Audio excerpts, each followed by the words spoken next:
उद्धव जी ने कहा कि हे विदुर जी, आप मुझे, मेरे मन में कुछ प्रश्न हैं, आप मुझे कुछ समाधान दीजिए। कहा मुझे प्रवचन करने का अधिकार नहीं है।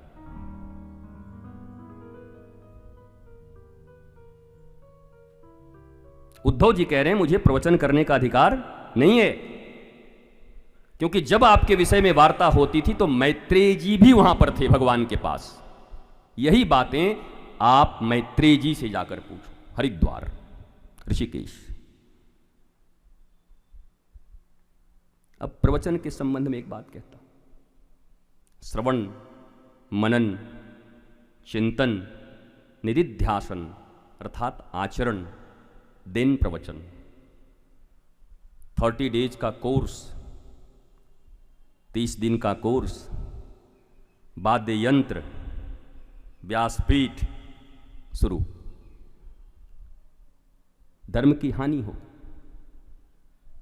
एक बात ध्यान से सुनना, गंगा जल अति पवित्र है, पर मरे हुए कुत्ते की खोपड़ी में अगर गंगा जल लाकर आपको पिलाने के लिए भी दिया जाए, यहाँ पर सबके सामने भी, अभी आपके पास बोतल में जल आया और कुत्ता का ताजा खोपड़ी मरा हुआ और सबके पास, लीजिए लीजिए, अरे ये क्या है? अरे गंगा जल है, पवित्र है। अरे गंगा जल है पर पात्र तो देखो। हमारे गुरुदेव कहा करते, अयोग्य अपात्रे दान दाता ग्रहिता दुईटी मिलान। अयोग्य और अपात्र को न दान देते न उनसे लेते भी नहीं। धर्म की महिमा, गुरुदेव भगवान सदा कहा करते, मर्म न जाने धर्म बखाने।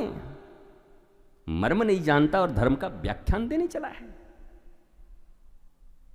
यद्यपि मैं ये अच्छा मानता हूं कि घी का लड्डू टेढ़ा भी भला, कैसे भी भगवान का नाम अगर व्यासपीठ से लिया जा रहा है, भगवान की कथा चल रही है, तो टेढ़ी हो सीधी हो, लेकिन लिया तो कृष्ण का नाम ही आ जा रहा है, इसलिए उसका हम समर्थन करते हैं, होना भी चाहिए। परंतु मार्मिक रूप से जब कभी ऐसे प्रश्न जीवन में हो तो गुरुदेव सुखदेव की आवश्यकता पड़ती है। सद्गुरु शरणापन्न होना, आनंद आह्लाद कीर्तन स्मरण तुम स्वयं कर सकते हो, पर जब मीमांसा करना हो, जब किसी विषय में उसके मर्म को जानकर अपने जीवन में धर्मयुक्त होना हो, तब सद्गुरु का चुनाव करना होता। वेद वेदज्ञ, दृष्टांत सिद्धांत इत्यादि से पारंगत हो, और वो न भी हो तो कबीर की तरह कम से कम इतना तो हो कि कह सकें, तू कहता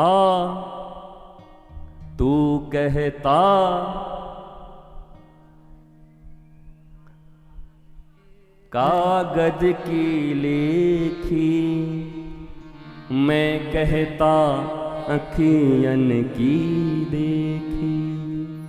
तो कभी कभी ऐसे भी संत, ऐसे महंत हमारे ब्रज में एकेडमिक क्वालिफिकेशन नहीं है, लेकिन उनके संतत्व के नीचे तो हमारे जैसे लाखों लोग कुर्बान हो जाएं, उनके चरणों में गिर जाएं। ऐसे भाव, ऐसी भंगिमा, ऐसे किशोरी जी के प्रेमी पूरा जीवन ही मानो राधा कृष्ण के लिए जिन्होंने समर्पित किया हो।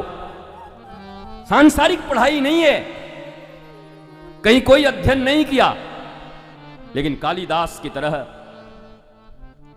सारी विद्या मानो मुखस्त हो गई और सबके समाधान दे सकते हैं। तो ये तो प्रज्ञा का विषय है, ये ठाकुर जी का विषय है। सरस्वती जिस पर प्रसन्न हो जाएं, देवी जिस पर प्रसन्न हो जाएं, इसलिए किसी की निंदा नहीं। भारतीय सनातन परंपरा में निंदा की परंपरा ही हटा देनी चाहिए।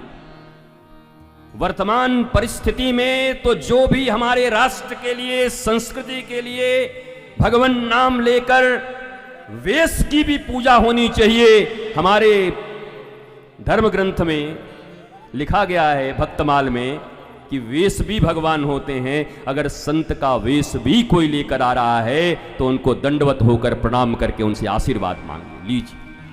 मैं इस बात के लिए सहमत हूं, क्योंकि ये नुक्ताचीनी, ये कहीं न कहीं एक दूसरे के ऊपर परंपराओं को लेकर, किसी और चीज को लेकर के ये जो कहीं न कहीं मतभेद हैं, समय ऐसा विकट है कि हम ऐसे ही कमजोर पड़ रहे हैं। समय ऐसा विकट है कि हमारी संस्कृति, हमारा हिंदुत्व ऐसे ही बड़े मैं कह ही सकता हूं कि बड़े क्रिटिकल पोजीशन में है। ऐसे पोजीशन में हम सबों को एक होकर मां भारती की रक्षा और भारत के संस्कृति की रक्षा करनी चाहिए। भैया, इंसान हैं हम, गलतियां सबसे होती जाती रहती हैं और हमारे यहाँ क्षमा ही वीरों का भूषण है। तो गलती हो जाए तो क्षमा करके भी अपने भारतीय राष्ट्रीय संस्कृति का प्रवाह आगे बढ़ाते रहना चाहिए। अगर गलतियां ढूंढोगे तो किसमें गलती नहीं है।